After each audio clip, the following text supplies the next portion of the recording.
W 1944 roku z jednej strony Wisły nadchodziły oddziały Armii Czerwonej, a z drugiej samo miasto okupowali Niemcy, którzy wcześniej w 1939 roku zaatakowali Polskę. W tej sytuacji doszło do jednego z najbardziej znanych powstań w historii Polski – Powstania Warszawskiego.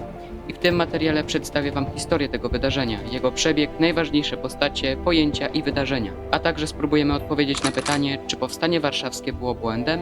Zapraszam.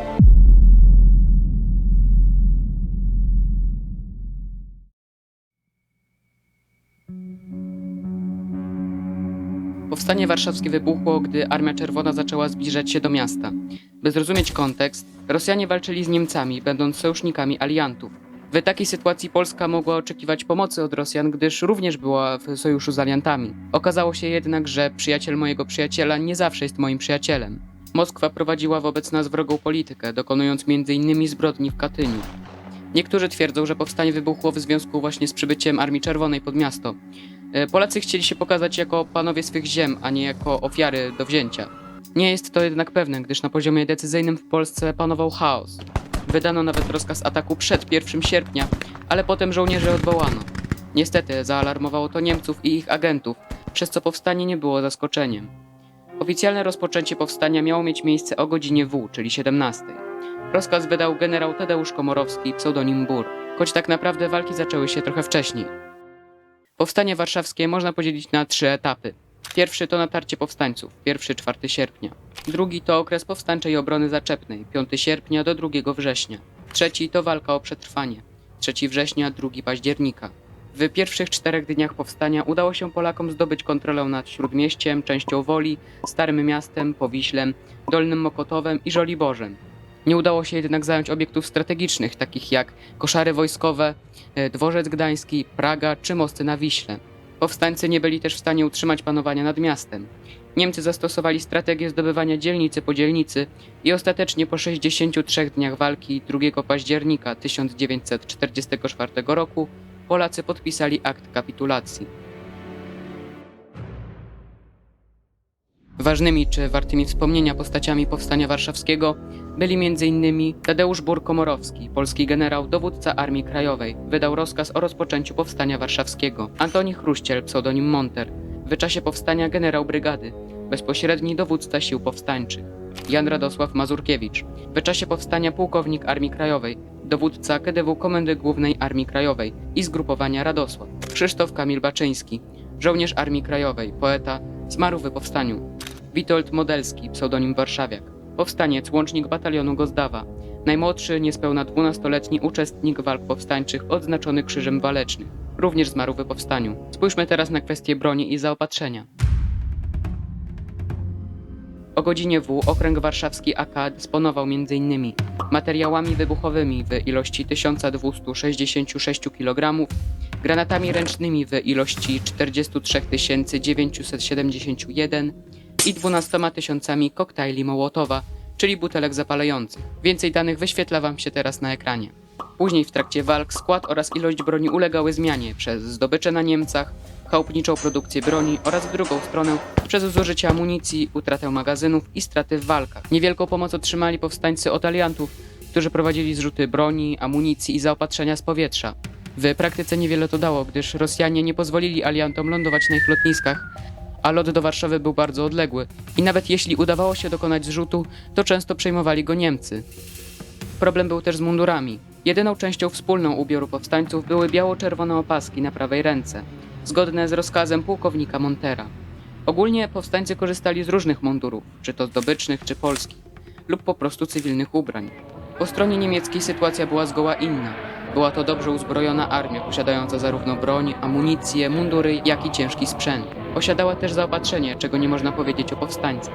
W pierwszych dniach powstania było jeszcze co jeść i pić, ale potem chwytano się każdej deski ratunku. Robiono to na przykład gotując tak zwaną zupę plujkę, zrobioną m.in. z jęczmienia zdobytego na Niemcach.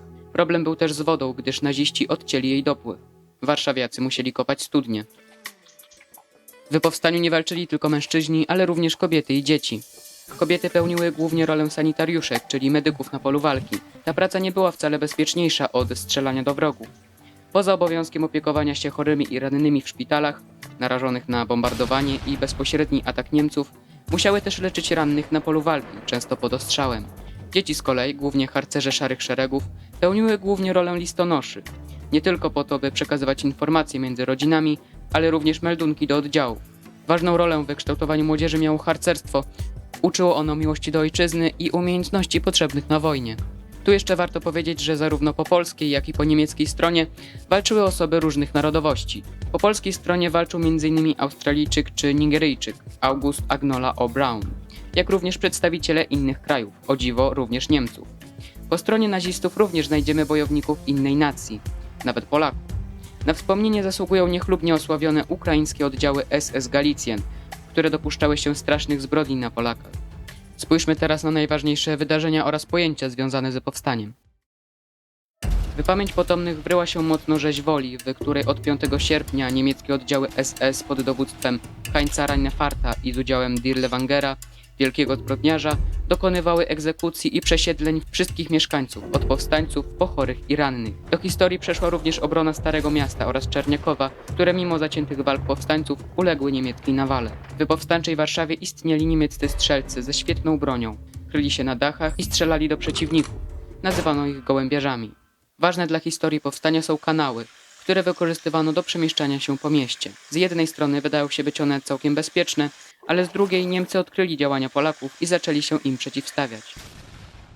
W powstaniu Polacy nie mieli szans z Niemcami, mimo tego jednak zdarzały się sytuacje, w których to właśnie my zwyciężaliśmy. Dobrym przykładem jest zdobycie przez powstańców drugiego po Prudentialu najwyższego budynku w Warszawie, Pasty. 20 sierpnia oddziały batalionu Kiliński wraz z grupami saperskimi i minerskimi przejęły budynek. O zwycięstwie przesądziło podpalenie 8-piętrowego gmachu. Powstanie warszawskie jest bardzo smutnym momentem w historii Polski. Wiele tysięcy ludzi skazano wtedy na śmierć. We walce zginęło kilkanaście tysięcy powstańców i około 100–150 tysięcy cywili. Z kolei po stronie niemieckiej straty wynosiły tylko parę tysięcy żołnierzy. Po powstaniu wydano nakaz zrównania Warszawy z ziemią, przez co większość jej zabudowy zostało celowo zniszczonej.